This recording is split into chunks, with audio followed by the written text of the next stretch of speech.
Hello बच्चों, आज जो हम डिस्कस करने जा रहे हैं बहुत ही इंपॉर्टेंट कॉन्सेप्ट रिलेटिव वेलोसिटी का, रिलेटिव मोशन का, ये स्विमर और रिवर कॉन्सेप्ट, या कहिए कि boat and river concept, swimmer and river concept. और ये बहुत ही बढ़िया कॉन्सेप्ट है, इसलिए इसको ध्यान से समझिए, नहीं तो नहीं समझने की पूरी गारंटी है।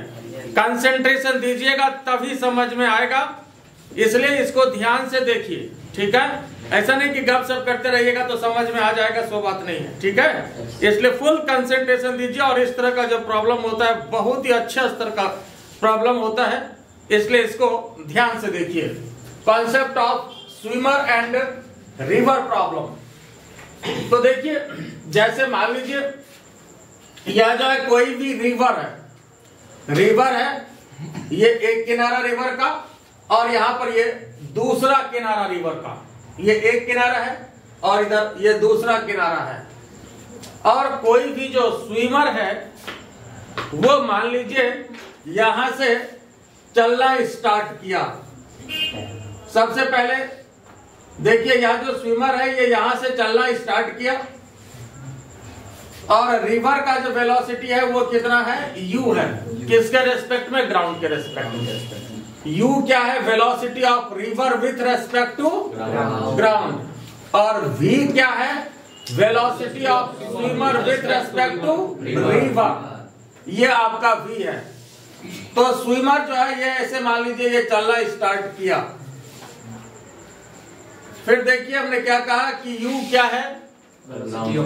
Velocity of river with respect to ground. और v क्या है? Velocity of swimmer with respect to river, ठीक है। तो इधर से स्विमर चलना स्टार्ट किया और ये जो है रिवर की वेलोसिटी है।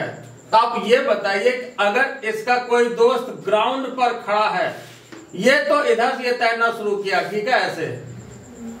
लेकिन जो दोस्त इसका ग्राउंड पर खड़ा है, क्या इसका वेलोसिटी इधर जाता हुआ देखेगा? क्या देखेगा? क्या देखेगा? इधर जाता हुआ देखेगा। ये इधर जाता हुआ देखेगा। ये ऐसे तैरना शुरू किया, लेकिन ऐसा होगा नहीं। वास्तव में तो रिवर जो है वो अपना असर डालेगा, रिवर अपना असर डालेगा। और रिवर क्या करेगा? वेलोसिटी के वजह से, रिवर की वेलोसिटी की वजह से स्विमर को इधर और थोड़ा बहाएगा।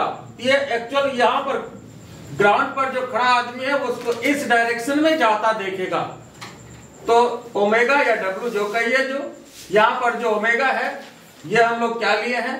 Velocity of swimmer with respect to ground. Velocity of swimmer W जो है omega, velocity of swimmer with respect to ground. और D जो है ये विड्थ ऑफ द रिवर है, ये नदी की चौड़ाई जो है ये आपका D है, ठीक है। नदी की चौड़ाई कितनी है?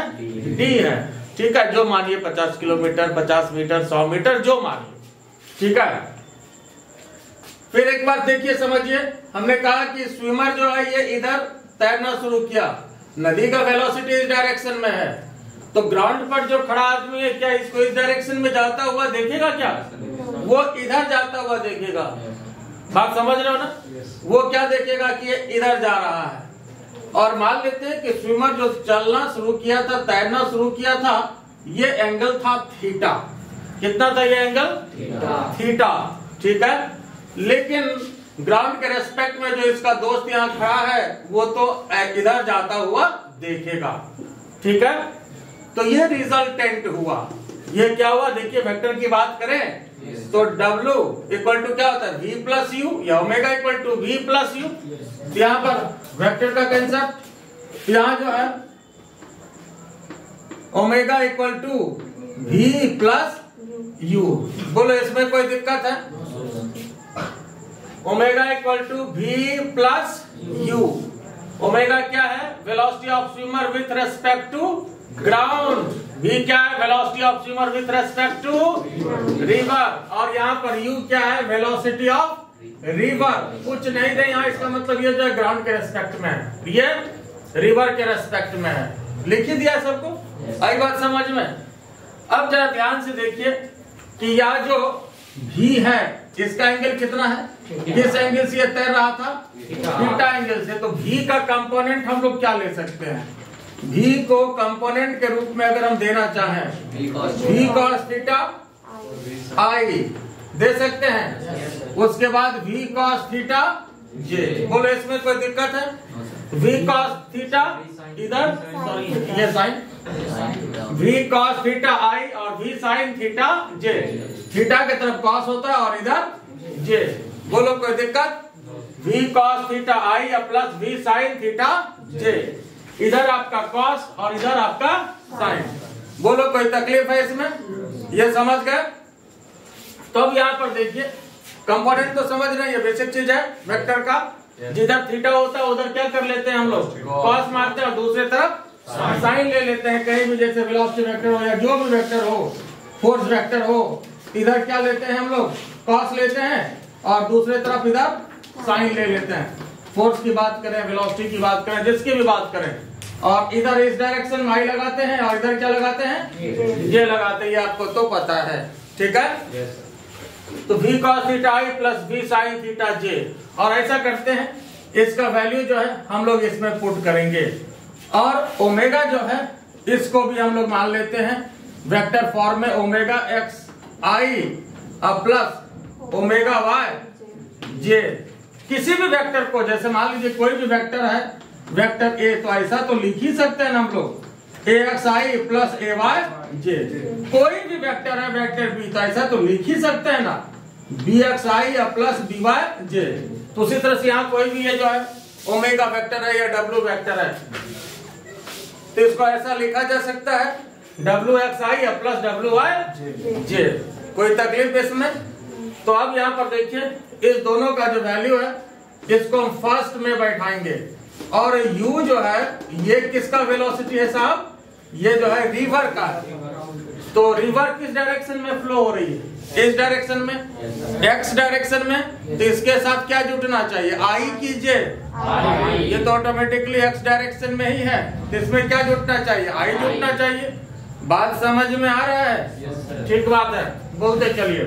अब यहाँ देखिए w के स्थान पर wxi प्लस wy j, और यहाँ पर v के स्थान पर हम क्या देंगे, ध्यान से देखिए, v cos थीटा i, उसके बाद v sin थीटा j। कोई तकलीफ है इसमें, यहाँ तक ठीक है। तो अब एक यहाँ पर बचा आपका u, तो u को यहाँ पर अब ऐड करिए प्लस u के साथ क्या दें, u के साथ क्या दिया जाए, i दिया जाए। कोई तकलीफ इसमें, v cos theta i plus v sin theta j और प्लस ui, कोई दिक्कत इसमें। तो यहाँ देखिए अब क्या करना है, i और j के कोएफिशिएंट्स को अलग अलग करते हैं। तो आइए एक स्टेप और ले, यहाँ wxi wyj, पहले i वाले को लिख लेते हैं। तो ये कितना हो गया, v cos theta plus u plus v sin theta. बोलिए कोई तकलीफ इसमें, ठीक है। तो अब क्या करना है, i और j के कोएफिशिएंट्स को अलग अलग करना है, सेपरेट करना है, इक्वेट करना है।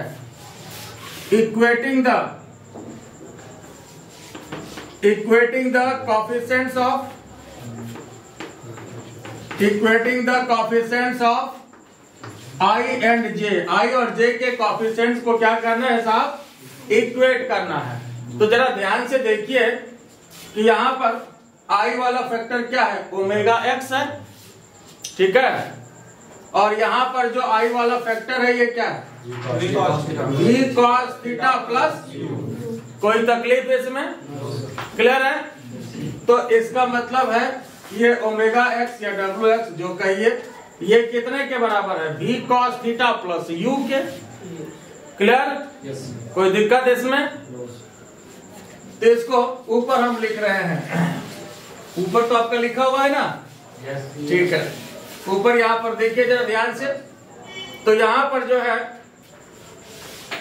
WX ये कितने के बराबर हो जाएगा जरा बताइए तो साहब, V cos theta plus U। कोई तकलीफ इसमें? फिर देखिए WY ये कितने के बराबर हो जाएगा साहब, V sin थीटा। और आई जे के कोफिशिएंट्स को बराबर किया तो आई तो खत्म हो गया, आई तो रहा नहीं। अब ध्यान देने वाली बात यह है कि ये जो आपका WX हुआ, ये हुआ क्या, कैसा वेलोसिटी है? ये जो है स्विमर का हॉरिजेंटल वेलोसिटी है। ये कैसा वेलोसिटी है? कैसा वेलोसिटी है? हॉरिजेंटल वेलोसिटी है। या ये कहिए कि यह जो है स्विमर का वेलोसिटी along द रिवर है। ये कैसा वेलोसिटी है? along द रिवर है। Velocity of the swimmer along the river, ठीक है। ये कैसा वेलोसिटी है? Velocity of swimmer, velocity of swimmer along the river, है ना, along द रिवर। आप इसको समझने के लिए हॉरिजेंटल वेलोसिटी समझ सकते हैं। प्रोजेक्टाइल में जैसे हम लोग करते हैं, प्रोजेक्टाइल में भी दो वेलोसिटी होता है, एक हॉरिजेंटल वेलोसिटी और दूसरा वर्टिकल वेलोसिटी। एक हॉरिजेंटल और दूसरा वर्टिकल। उसी तरह से यहाँ पर इसको भी समझना है, ठीक है। और यहाँ पर जो यह वेलोसिटी होगा, ये कैसा वेलोसिटी है? फिर से बोलिए, velocity of swimmer along the river, या ये हॉरिजेंटल वेलोसिटी के रूप में आप इसको समझ सकते हैं, ठीक है। और यह जो वेलोसिटी हुआ साहब V sin थीटा, ये कैसा वेलोसिटी हुआ? WY कैसा वेलोसिटी हुआ? वर्टिकल वेलोसिटी, मतलब इस डायरेक्शन का velocity perpendicular to the river. इसको आप कह सकते हैं velocity of the swimmer across the river, है ना, in the perpendicular direction of river, ये कह सकते हैं, है ना। Velocity of swimmer across the river, मतलब परपेंडिकुलर डायरेक्शन। बात समझ में आया या नहीं? परपेंडिकुलर डायरेक्शन में है। ये किस डायरेक्शन में है? रिवर ऐसे चल रही है और ये ऐसे चल रही है। तब इसको भी जो समझना है, ध्यान से समझिए। प्रोजेक्टाइल मोशन की तरह जैसे हॉरिजेंटल वेलोसिटी का अलग काम, वर्टिकल वेलोसिटी का अलग काम। हॉरिजेंटल का काम हॉरिजेंटल डायरेक्शन में ले जाना, वर्टिकल का काम वर्टिकल डायरेक्शन में ले जाना, ठीक है। तो समझने के लिए आप इसको हॉरिजेंटल वेलोसिटी समझ सकते हैं और ये वर्टिकल वेलोसिटी, इसीलिए यहाँ पर एक्स दिया ही हुआ, ये एक्स डायरेक्शन का है, ये वाई डायरेक्शन का है। ये इतना समझने के लिए तो सफिशिएंट है कि ये एक्स डायरेक्शन का वेलोसिटी है और ये वाई डायरेक्शन का वेलोसिटी है। तो दोनों वेलोसिटी का दो काम, ठीक है। तो ये बताइए, यह जो है हॉरिजेंटल डायरेक्शन वाला वेलोसिटी अलोंग द रिवर वाला वेलोसिटी है और ये परपेंडिकुलर डायरेक्शन वाला ये वेलोसिटी है। ये बताइए, नदी को पार कराने के लिए कौन वेलोसिटी जिम्मेदार है? कौन वेलोसिटी नदी को पार कराएगा? बताइए तो, कौन सा वेलोसिटी नदी को पार कराएगा? V sin थीटा वाला, मतलब WY या WX? V sin थीटा वाला नदी को पार कौन कराएगा? V sin थीटा नदी को पार कराएगा। और ये क्या करेगा? ये क्या करेगा? ये क्या करेगा? स्विमर को जो है बहा करके ले जाएगा, अपने साथ बहा के ले जाएगा। इसको बोलते हैं ड्रिफ्टिंग। समझा छोटू? क्या बोलते हैं? ड्रिफ्टिंग। अब तुमको तो हावड़ा लेके चला जाएगा, आई बात समझ में? ठीक है ना। तो यह जो है, इसलिए ध्यान से समझो जरा, जोर लगा करके, ठीक है ना। तो यह जो होगा, यह जो ड्रिफ्टिंग है और इसका काम होगा बॉडी को बहा करके ले जाना, और इस वेलोसिटी का काम होगा पार लगाना। तो पार कौन लगाएगा? पार कौन लगाएगा? बहा के कौन ले जाएगा? फिर से बोलो, पार कौन लगाएगा? v sin थीटा, है ना? और पार लगाएगा v sin थीटा, हावड़ा कौन ले जाएगा? बात समझ गया ना? मतलब ड्रिफ्टिंग, समझा छोटू?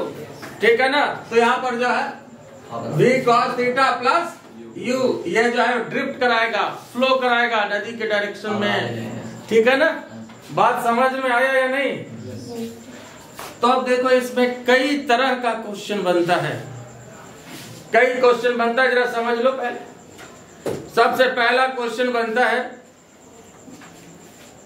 कि नदी को पार करने में कितना समय लगेगा। क्या क्वेश्चन बनता है? नदी को पार करने में कितना समय लगेगा, पहला क्वेश्चन। ठीक है? फिर देखो, इसमें दूसरा क्वेश्चन बनता है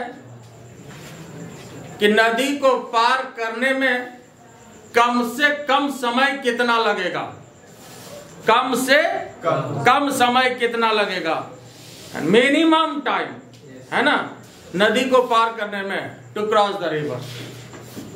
दूसरा क्वेश्चन इसमें ये बनता है।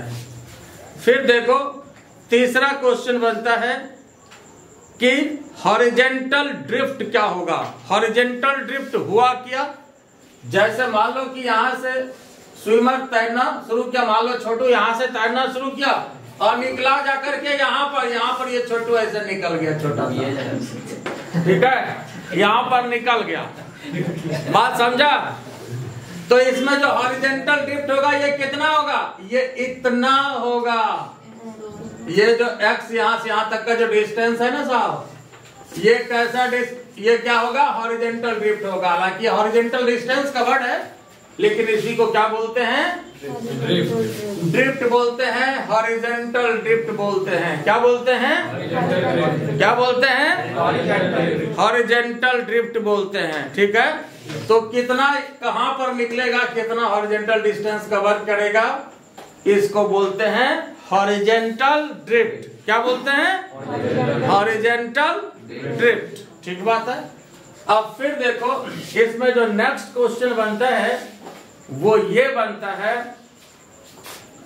कि अगर मान लो कि यहां से ये तैरना शुरू किया और ये मैं चाह रहा हूं कि ये जस्ट अपोजिट पॉइंट पर चला जाए। यहां से तैरना शुरू किया और यहां पर ये पहुंचे, जस्ट अपोजिट पॉइंट पर चला जाए। ठीक है? जस्ट अपोजिट पॉइंट पर, अपोजिट पॉइंट पर जाना चाहिए, अपोजिट बैंक पर जाना चाहिए। तो ऐसा कब होगा? या हो सकता है या नहीं हो सकता है। ऐसा कब होगा? हो सकता है। तो ठीक बात है। तो क्या कंडीशन होगा ताकि डायरेक्टली अपोजिट पॉइंट पर ये चला जाए, डायरेक्टली अपोजिट बैंक। ठीक है? तो ये हम लोग देखेंगे ऐसा हो सकता है या नहीं हो सकता है, इस पर भी विचार करेंगे। अभी आप लोग जो बोलिए सब सही है कि हमेशा हो जाएगा, नहीं होगा, जो भी होगा, है ना। तो ये हो सकता है या नहीं हो सकता है, कब हो सकता है, कब नहीं हो सकता है, इस पर भी बात करेंगे। या होगा ही नहीं क्या छोटू, विश्वास नहीं है तुमको? ऐसा नहीं है, हो सकता है लेकिन अब हमेशा नहीं हो सकता, या हो सकता है, इस पर बात करेंगे। ठीक है? ठीक है। अब फिर देखो, फिर अब ये क्वेश्चन बनता है कि अगर डायरेक्टली अपोजिट पॉइंट पर पहुंच गया तब तो ठीक है, डायरेक्टली अपोजिट पॉइंट पर पहुंच गया तब तो ठीक है। अगर डायरेक्टली अपोजिट पॉइंट पर नहीं पहुंचा तब एक मिनिमम ड्रिफ्ट बनेगा। कम से कम मान लो कितना ड्रिफ्ट बनता है, मिनिमम ड्रिफ्ट कितना होगा, फिर तब इस पर बात हो सकती है कि मिनिमम ड्रिफ्ट आपका कितना बन रहा है उसमें। तो ये सारा क्वेश्चन बनेगा इसमें और सभी पर हम बारी बारी से बात करेंगे। तो पहले इसको लिख लीजिए, फिर इसके बाद हम सारे क्वेश्चन पर डिस्कस कर रहे हैं। चलिए ये लिख लिए। अब आइए इसमें हम बारी बारी से हर एक क्वेश्चन पर बात करते हैं। हमने क्या कहा सबसे पहले कि स्विमर यहां से तैरना शुरू किया, मान लो यहां निकलता है, तो समय कितना लगेगा, पार करने में कितना समय लगेगा, नदी को पार करने में कितना समय लगेगा। इसकी बात अब हो सकता है जैसे मान लो यहाँ पर स्विमर ऐसे जा रहा है, स्विमर के बदले आप बोट भी मान सकते हैं, बात एक ही है, ठीक है। तो देखो यहाँ पर एक बार फिर सुन लीजिए, नदी को पार कौन कराएगा, v sin थीटा कराएगा। नदी को पार कौन कराएगा, v sin थीटा कराएगा। और ये क्या करेगा, ये छोटू को भाग के ले जाएगा, बात समझ गया ना, ड्रिफ्ट कराएगा, ड्रिफ्टिंग देगा, बात समझ गया ना, ठीक है। वैसे छोटू बहुत तैराक है, वो तो निकल ही जाएगा, है ना, मैं भी कम तैराक नहीं हूँ। खैर चलो देखते हैं, अब आइए यहाँ बात करते हैं। तो time taken by the swimmer to cross the river, नदी को पार करने में समय कितना लगेगा। तो टाइम इक्वल टू होता है क्या साहब, डिस्टेंस अपॉन वेलोसिटी। तो नदी की चौड़ाई कितनी है, ये दी हुई है, नदी की चौड़ाई कितनी, डी, तो डी अपॉन वेलोसिटी, पार कराने वाला vertical velocity v sin theta. बोलो इसमें कोई तकलीफ है, तो ये आपको टाइम मिल गया, ठीक है। अब ये बताओ इसमें जो दूसरा क्वेश्चन बनता है, दूसरा क्वेश्चन बनता है कि कम से कम समय कितना लगेगा नदी को पार करने में, minimum time taken to cross the river. तो सवाल यह है कि मिनिमम टाइम, इस पर बात करना है कि कैसे कम से कम समय लगे। वेलोसिटी तो जो उसका पावर है फिक्स ही रखेगा, उसको बेचारा कितना बढ़ाएगा, जो वेलोसिटी का पावर है वही रहेगा। थीटा को क्या किया जाए, थीटा को क्या किया जाए, 90 किया जाए, बिल्कुल सही बात। तो साइन थीटा का मैक्सिमम वैल्यू कब, थीटा जब 90 हो जाए। तो कहने का मतलब जब स्विमर ऐसे तैरना शुरू करे ऐसे जाए, स्विमर जब ऐसे तैरना शुरू करे ऐसे जाए, तो इसका मतलब 90 डिग्री पे जाए तो कम से कम समय लगेगा। दूसरा question, minimum time, minimum time taken, minimum time taken to cross the river, कम से कम समय कितना लगेगा साहब, minimum time taken to cross the river. क्या करोगे, तो यहाँ पर थीटा को 90 कर देंगे, तो थीटा इक्वल टू 90। तो ऐसे स्थिति में टाइम कितने के बराबर हो जाएगा, डी अपॉन वी साइन 90, तो डी अपॉन वी। और ये कम से कम समय होगा, और ऐसा होगा कब, जैसे यही पूछा जाए कि मिनिमम टाइम कब लगेगा, तो जब ये ऐसे तैरेगा एकदम परपेंडिकुलरली नदी के तैरेगा, तो कम से कम समय लगेगा। क्या होगा, कम से कम समय लगेगा। बोलो इसमें कोई दिक्कत है, बात समझ में आया या नहीं आया, ठीक है। अब यहाँ पर देखो, हाँ सीधा जाएगा ना छोटू, तो कम से कम समय लगेगा, है ना। सीधा आपको तैरना है, तुम जाओ किधर वो किधर निकलेगा वो बात की बात, उसकी भी बात अभी कर रहे हैं, ठीक है। लेकिन सीधा अगर जाएगा तो वो टाइम कम से कम लगेगा, अपने हिसाब से वो सीधा चलेगा। अब यहाँ पर देखिए, फिर नेक्स्ट क्वेश्चन बनता है कि मान लो कि यहां से तैरना शुरू करे, यहां से तैरना शुरू करे, और यहाँ पर जाकर के मान लो छोटू निकल गया, तैरा के निकलवे करेगा, तो मामूली आदमी थोड़ी है ना।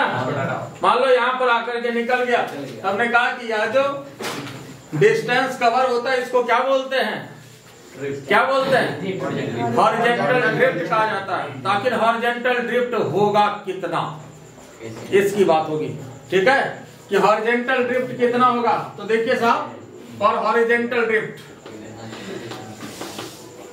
हॉरिजॉन्टल ड्रिफ्ट, हॉरिजॉन्टल ड्रिफ्ट कहिए या ड्रिफ्ट कहिए, बात एक ही है। अरे ठंडा हो गया। हॉरिजॉन्टल ड्रिफ्ट कितना होगा, क्या करेंगे बताओ तो साहब, इसके लिए हॉरिजॉन्टल ड्रिफ्ट क्या है जवान आदमी बोलो, हॉरिजॉन्टल ड्रिफ्ट। हॉरिजॉन्टल ड्रिफ्ट कराने के लिए कौन सा वेलोसिटी जिम्मेदार है? ये जिम्मेदार है, पक्का? तो ओमेगा एक्स मतलब यहाँ पर क्या हो जाएगा, v cos theta plus u into x equal to vt। Velocity तो कांस्टेंट ही है ना, कोई तकलीफ इस बार। टी कौन वाला रखे, ऊपर वाला कि नीचे वाला? ऊपर वाला, जनरल टाइम लगेगा यहाँ पर, तो ये वाला x equal to v cos theta plus u into t क्या स्थान पर v upon v sin theta. And this is the important answer for the horizontal drift या ड्रिफ्ट जो कही। ये क्या हुआ साहब, ये इसका ड्रिफ्ट हुआ, एक्स का वैल्यू हुआ, ये आपका क्या हुआ, ड्रिफ्टिंग हुई, हॉरिजॉन्टल ड्रिफ्ट। बोलो इसमें कोई तकलीफ है? ये समझ गए? फिर देखो इसमें अब नेक्स्ट क्वेश्चन बनता है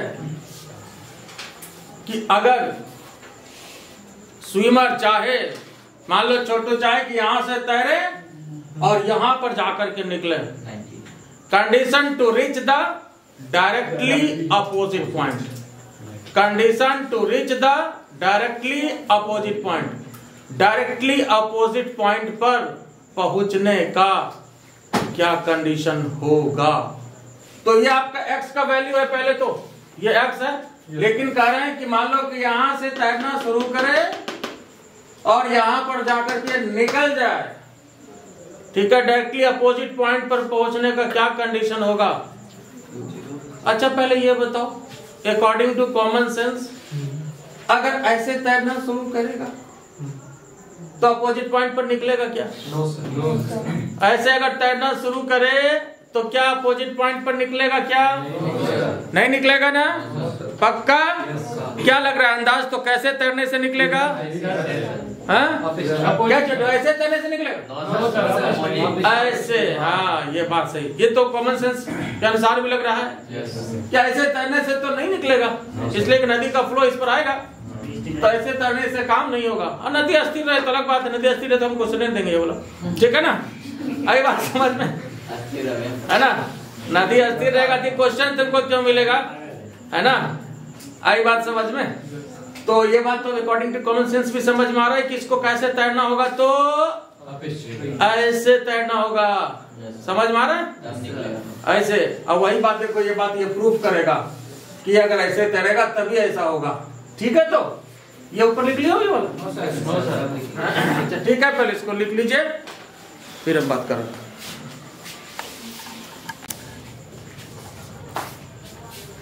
देखिए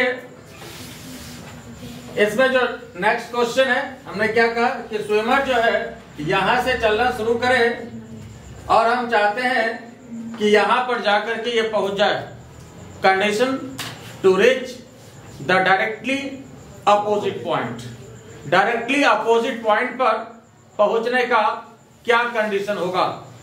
पहले तो ये कॉमन सेंस भी आया कि वास्तव में ऐसे तैरने से तो ऐसा नहीं होगा, इसको ऐसे तैरना होगा, लेकिन ये देखिए ये बात साबित करेगा, यहां पर ये बात प्रूफ होगा। ये तो कॉमन सेंस का, फिजिक्स का कह रहा है, देखिए जरा इसको, ठीक है?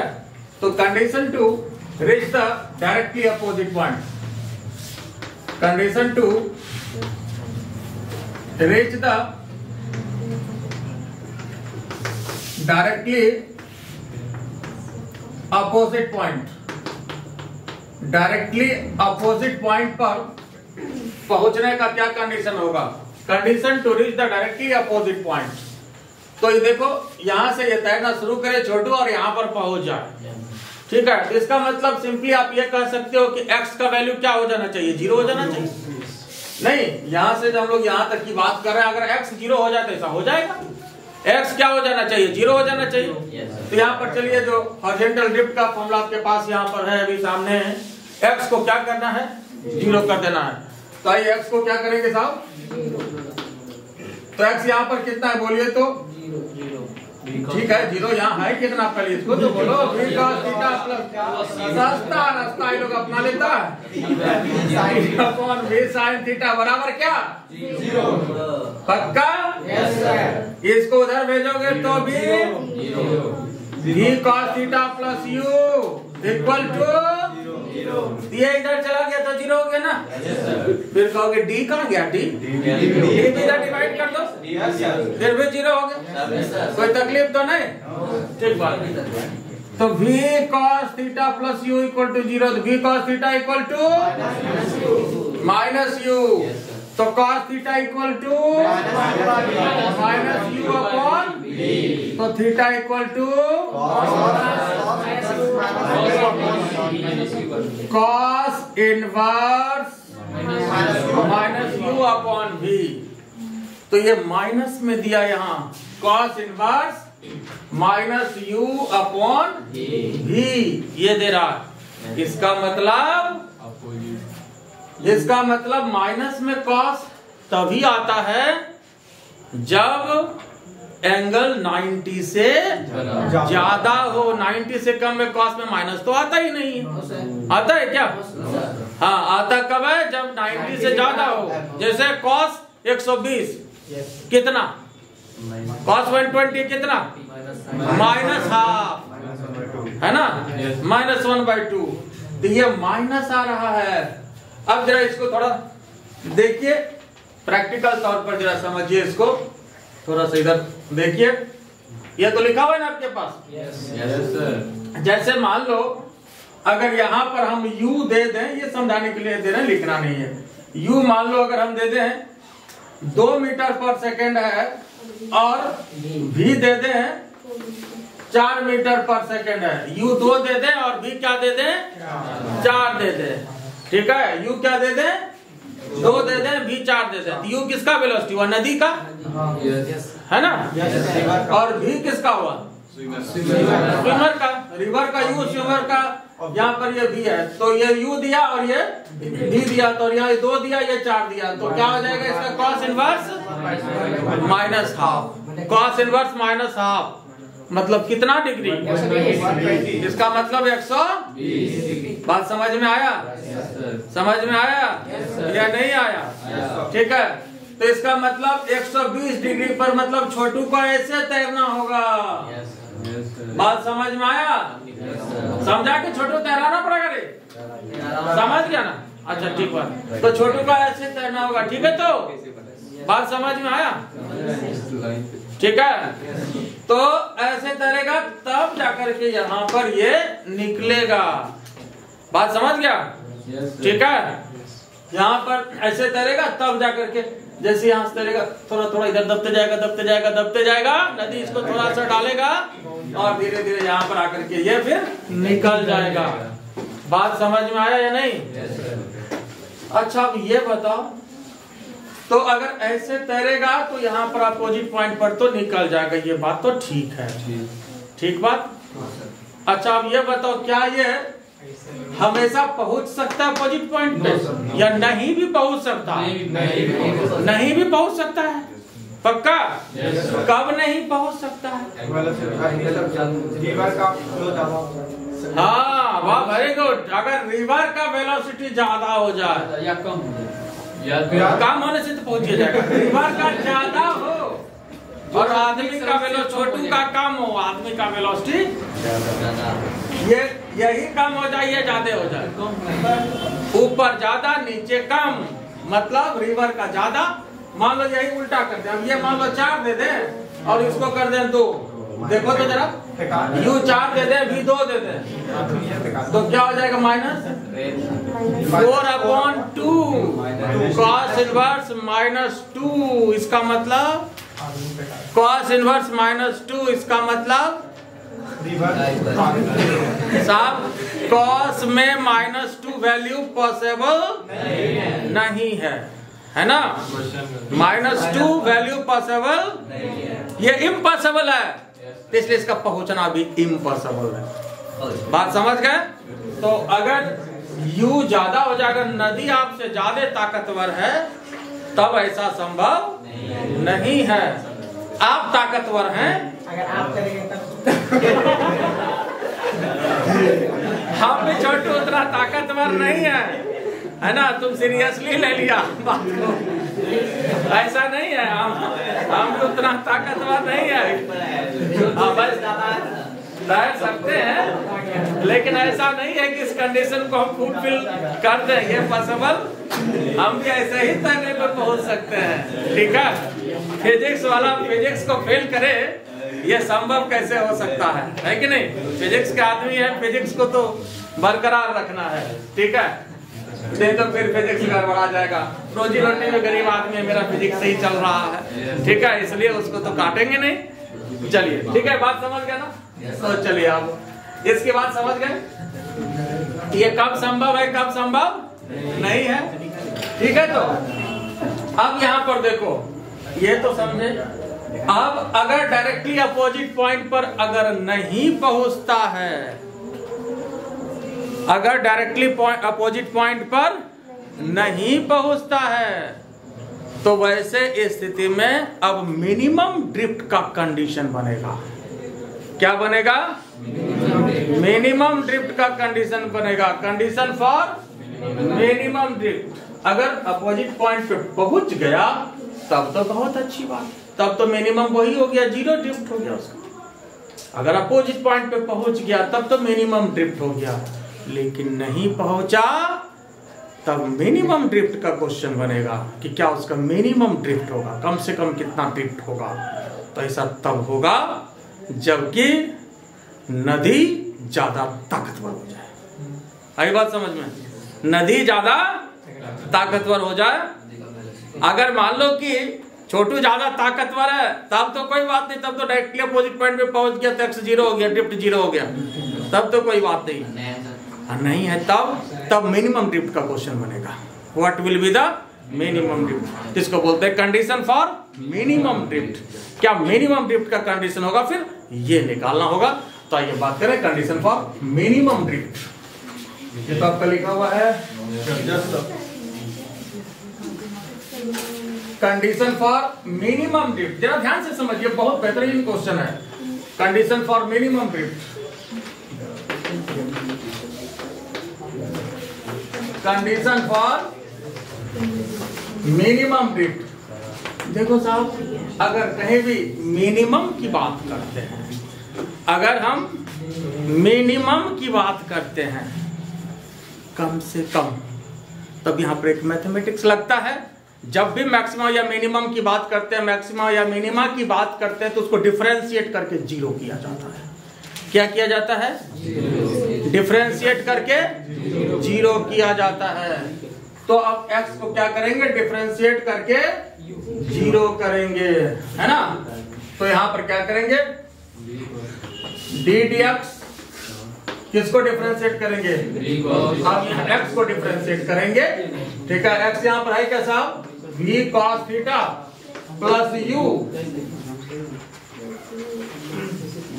देखिए ध्यान से, v cos theta plus u, उसके बाद d upon v sin theta, इसको डिफरेंशिएट करेंगे। अब सवाल है कि रेस्पेक्ट क्या होगा, जरा सोच के बताओ, इसमें रेस्पेक्ट क्या होगा, किसके रेस्पेक्ट में इसको डिफरेंशिएट करेंगे? कौन सा चीज इसमें आपको वेरिएबल नजर आ रहा है कि जिसके रेस्पेक्ट में डिफरेंशिएट किया जाए? इसमें कौन सा चीज लग रहा है कि वेरिएबल जिसको कि हम बदल सकते हैं या बदलने की बात हो रही है? क्या बदलने की बात हो रही है? किसके रेस्पेक्ट में बात कर सकते हैं?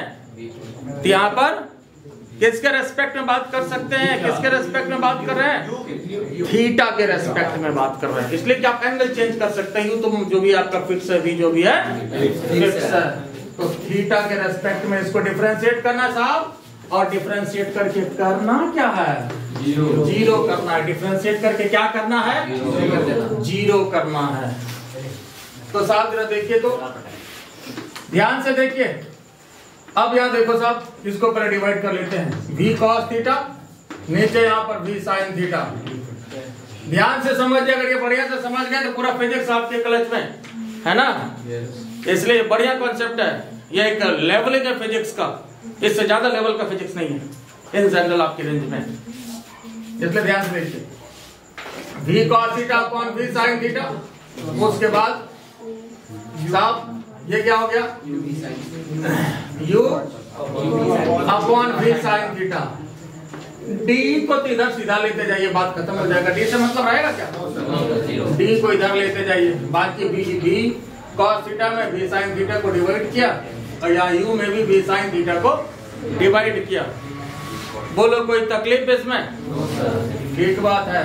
तब यहाँ जरा देखिए तो साहब क्या हुआ, d d थीटा ये कितना हो गया, ये तो कट गया, cos theta upon sin theta cot theta, u by v 1 by sin theta 1 by sin theta. वाह वेरी गुड, ये 0 हो गया। बोलो इसमें कोई तकलीफ है, ये समझ में आ रहा है, ठीक बात है। इधर वाला हटा देते, ध्यान से देखो।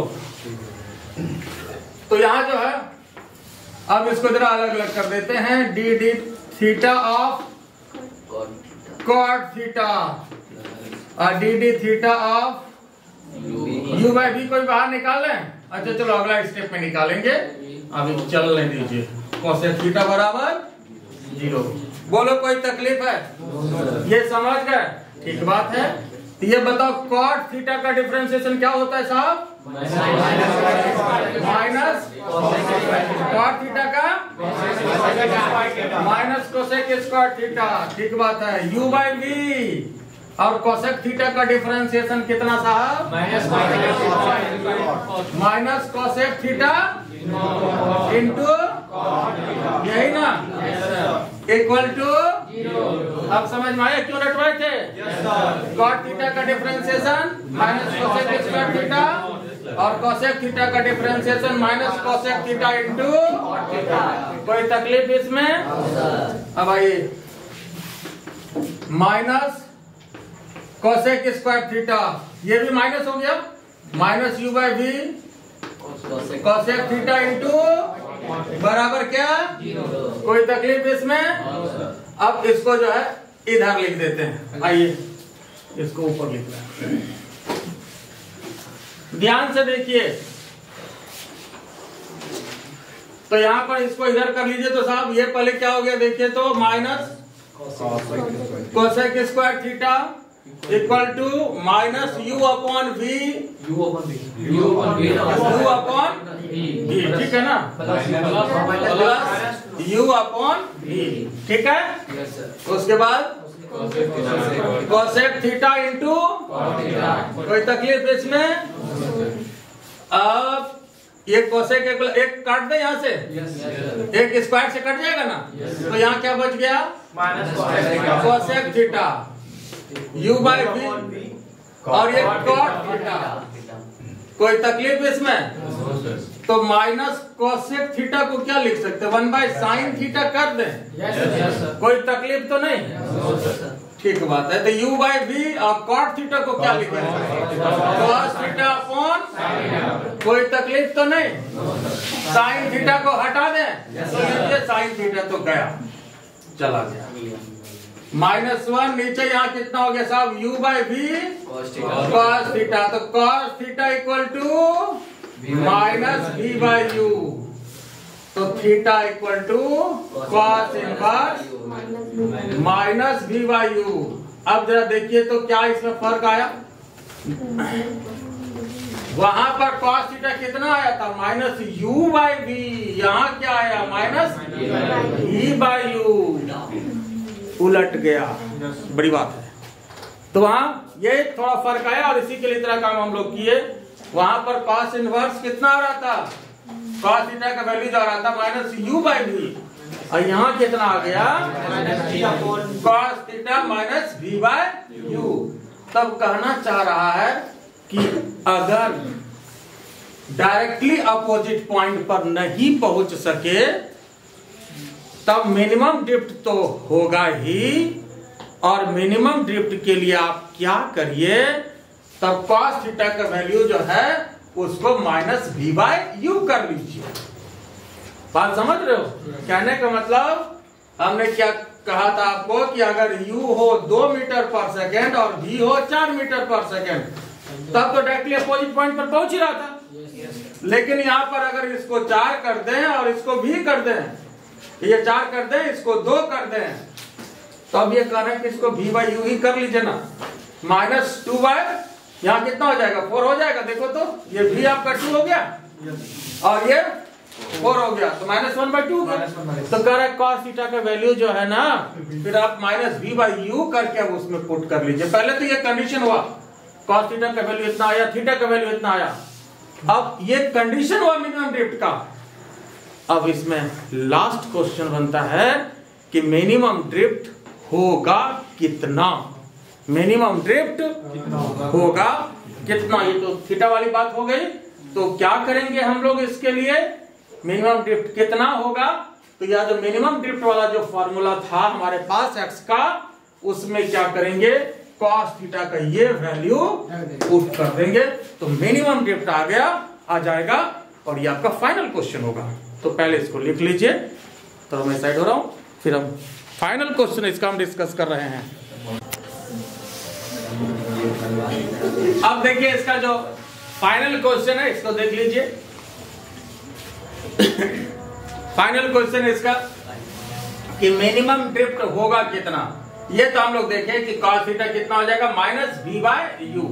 अब इस वैल्यू को ड्रिफ्ट वाले फॉर्मूले में पुट कर देना है। तो ड्रिफ्ट का जो फॉर्मूला था आपका यही ना था साहब, x यही तो लिखे होते ना, x लीजिए, इसको हटाया और इसको हमने कर दिया x, यही ना ड्रिफ्ट था। देखिए तो ड्रिफ्ट आपके पास यही था, x = v cos theta + u * d/v sin theta. बोलो कोई तकलीफ इसमें, यही था ना ड्रिफ्ट। क्या करना है साहब, ये जो cos थीटा है ना -v/u इसको पुट कर देना। cos थीटा को क्या बैठाना है, जरा ध्यान से देखिए, बोलते चलिए, v और cos थीटा को -v/u अब प्लस u, उसके बाद d नीचे v और sin थीटा को क्या लिख सकते हैं, ये बताओ sin थीटा को क्या लिख सकते हैं, 1 - cos² थीटा दे सकते हैं। तो कोई तकलीफ तो नहीं, ठीक बात है। तो -v² अब प्लस u, ठीक है। तो और उसके बाद देखते चलिए, बोलते चलिए, यहाँ पर भी ये क्या हो गया साहब, 1 - cos² थीटा, तो cos थीटा -v/u है, इसका स्क्वायर तो -v/u का होल स्क्वायर। कोई तकलीफ है इसमें, ठीक बात है। तो अब आइए यहाँ इसका एलसीएम लेते हैं, u हो गया, इसको u² कर दें -v²। कोई तकलीफ इसमें, ठीक बात है। तो नीचे यहाँ देखो ठंडा हो गया रे, बोलते चलो भाई, हाँ। तो v और यहाँ पर जो है 1, ये तो आपका v²/u² ही होगा, माइनस का स्क्वायर भी तो प्लस ही होगा, तो v²/u²। लेकिन ये माइनस तो अपने जगह पर होगा, ये तो जगह पर होगा। तो u² - v² और d और नीचे v, और ये कितना हो जाएगा जरा बताओ तो साहब, u² - कोई तकलीफ इसमें, ठीक है ना, कोई तकलीफ इसमें। चलो इसको ऊपर लिख देते हैं, कहीं नीचे कट रहा हो तो आ जाइए इधर से।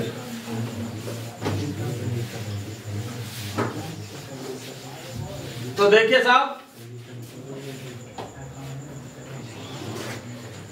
x = ध्यान दीजिए क्या है, u² - v²/u और यहाँ d है ना, और नीचे क्या है v और √u²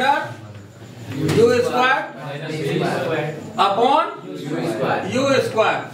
तो u² ऊपर चला जाएगा रूट में, जिसका मतलब खाली u जाएगा। तो ध्यान दो, यहाँ u² - v² u और ये u ऊपर जाएगा, d भी अपने जगह पर, नीचे क्या होगा v u² - v², u cancel. तो क्या मिलेगा साहब, देखो तो d/v और ऊपर क्या है u² - v² और नीचे क्या है √u² - v²।